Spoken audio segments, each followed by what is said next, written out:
gave him 37 in 29 minutes. 37 in 29 minutes, knocking down 9 threes. Steph's on pace to make 445 threes, which would shatter the all-time record of 402 set back in 2016 by a guy named Steph Curry. What are the odds? This was Steph's 37th game with 9 threes. No other player has more than 9 such games in their career. It was his 23rd career game, scoring 30 points in fewer than 30 minutes, the most in NBA history. Let's welcome NBA analyst Tim Legler.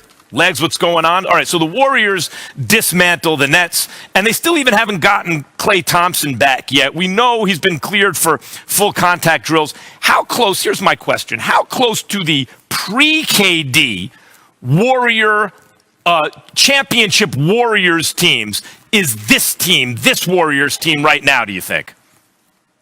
Well, I think when it's all said and done, Max, they're going to be right there with them. Certainly, I watched them, and it reminds me of what that was like when Steph Curry was winning MVPs pre-Kevin Durant. But they're not going to be there fully until they get Klay Thompson. But here's one thing I am seeing, very similar.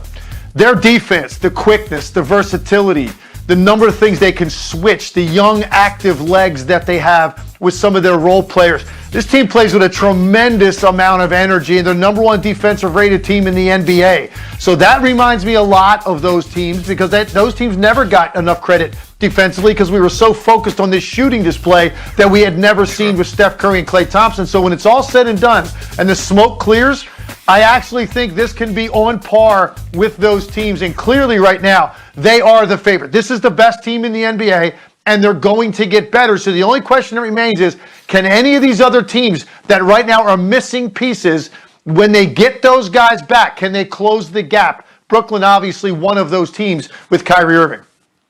Before we get to Kyrie, though, I think back to those Warriors teams pre-KD. And Legs, they shouldn't have won any titles pre-KD. They won the first one only because LeBron was missing Kyrie and Kevin Love like he was by himself. Matthew Dellavedova was the second best player on the team, and they still went 6 games. It was pretty clear to me Cleveland would have won that series. And then the following year, they actually lost to LeBron and the Cavs. So though they had a championship, I never really think of them as the best team in the league back then. If that's where they are, is that enough to win a championship? Because they don't have KD anymore. Well, I think it's going to be enough to win a championship for a couple reasons. I actually think Steph Curry is better now than he was during those back-to-back MVP years. I also think now you're going to add, let's just assume you add a healthy Klay Thompson to the mix, and he's resuming 5-on-5 workouts. So that sounds like it's imminent.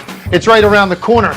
I think there is something else culturally about this organization that, if you think about it, when other star pairings have been put together, they're the only guys we talk about. Every time 2 star players go and they pair up, that's all we talk about. With Golden State, the role players are so empowered because of the style and the system and the way it moves, the importance of those guys. I just think there's something special about the chemistry that the Golden State Warriors can create. They just look like they have more fun than anybody else in the league, and I think that matters. And I do think this team defensively can be even better than those teams. You got to remember, they're also missing James Wiseman, and Klay Thompson is a top 5 perimeter defender in the NBA. When they get those guys back, I think this is a team that maybe could look even better than those 2 teams that Steph Curry won MVPs with.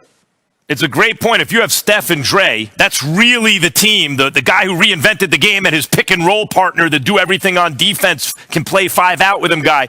Anyway, Nets coach Steve Nash said his Brooklyn squad, Legs, that would be an obstacle to winning a championship for the Warriors, is not one of the NBA's elite teams yet, and that the loss showed that this team misses Kyrie Irving. Do they need Kyrie to win a championship? Oh, definitely. And I thought Stan Van Gundy did a great job on the broadcast of pointing out who they've beaten during this stretch when they're winning games and they get to 10-4. And if you start to think, oh, they've got it all figured out, if you really dive into the schedule, it does matter who you play in the NBA. And so now this was a test. This was a barometer game. Where are they right now? James Harden is starting to look more like himself. Kevin Durant obviously is playing in an MVP clip. So let's see where they're at. And you saw cold water get thrown in their face pretty much from the middle of the second quarter on. This was not a competitive game. Golden State's a different level right now on both ends, and that's what Steve Nash is saying. His team saw that up close and personal. Now, James Harden's going to continue to get better. They were also missing Joe Harris. Claxton wasn't there. And now you add a Kyrie to the mix at some point. Who knows? We cannot pass judgment yet on the Brooklyn Nets. We just can't. Much easier to see what we think Golden State is going to look like when they are 100%. I really don't know that with Brooklyn because Kyrie barely played with those guys last year. Yeah, if Kyrie's healthy, I like Brooklyn. I don't care. If they're healthy, I like Brooklyn. But Joe Harris wasn't there in the playoffs last year either, and he was on the court, but not there. They got to figure that out. Elsewhere in the NBA, some good news for the Pelicans. Finally, Legs. Zion Williamson has been cleared for one-on-one contact drills. He's missed every game this season, recovering from a foot fracture. The Pelicans said that Williamson will undergo further medical imaging in a week on November 24th. Legs, real quick, because we're tight right now. What's your level of concern for Zion going forward? Very high. I just think the number of lower body injuries he's had already in his career very concerns me a great deal. The weight fluctuations concern me from off-season to off-season. Now he's coming back into a losing environment right now, and that's not great either. So I'm very concerned. I hope I'm wrong. I'd love to see Zion Williamson come back, stay back, and finish out the year healthy. But I do have concerns. A guy this young that's a freak athlete that's had this many lower body injuries. That's always been the concern with Zion. Sit tight, Legs. Thanks a lot. Several storylines to keep an eye on in this game. It's on ESPN. Lakers at the Bucks. Both teams have struggled mightily to start the season. They're combined 14-15 on the season. Lakers, one game above 500. Defending champs, 2 games below 500. This one, again, it's in Milwaukee, 7:30 p.m. Eastern Time tip here on ESPN. Let's focus on the Lakers first because it's no secret they've struggled without LeBron James this season. Without him, they're 4-5, and they're allowing nearly 5 points per game more. 12 of their first 15 games have also been at home, so this is game 1 of a 5-game road trip, their first real road trip of the season. So really not a good sign that they've struggled so much at home, and now they got to go on the road, and it doesn't start with an easy task. Let's bring Tim Legler back in, and obviously playing without LeBron is never easy at home or on the road. But what have you learned about this team during this time without LeBron out there, Tim? Well, I think much like the Nets, reserving judgment until you figure out what's going on with Kyrie Irving. I think the same thing with the Lakers. I think part of it is the regular season is just not going to mean as much to this team because the roster construction is a bunch of veteran guys that are going to be thinking about the spring and summer and trying to get right, as you head into March, getting ready for the playoffs in mid-April. So there just won't be a prioritization on regular season games. So you're going to get flat nights. Now, that's part of it. Obviously, without LeBron James there, you also have a massive adjustment to how your offense is going to be initiated, and everybody on this team is going to have to adjust to Russell Westbrook. Now, I said before the year, the main benefit he would serve is those nights when LeBron doesn't play, you can still win games because you have a battery pack. You have one of the top offense creators in the NBA, but it's a completely different style. When LeBron James is on the floor, everybody on that team understands he's going to dictate every possession, but his purpose is to try to read the defense and make a play based on what they do and how they defend him for other people. Russell Westbrook is a little bit different. He's a little bit more attack seams, attack gaps, go 100 miles an hour, get the ball up the floor as fast as he can. It's a different pace to the game. It's different spacing. It's different things that he is seeing as opposed to LeBron James. So that's a major adjustment to a guy like Russell Westbrook, and they just haven't worked it out. And bottom line is this.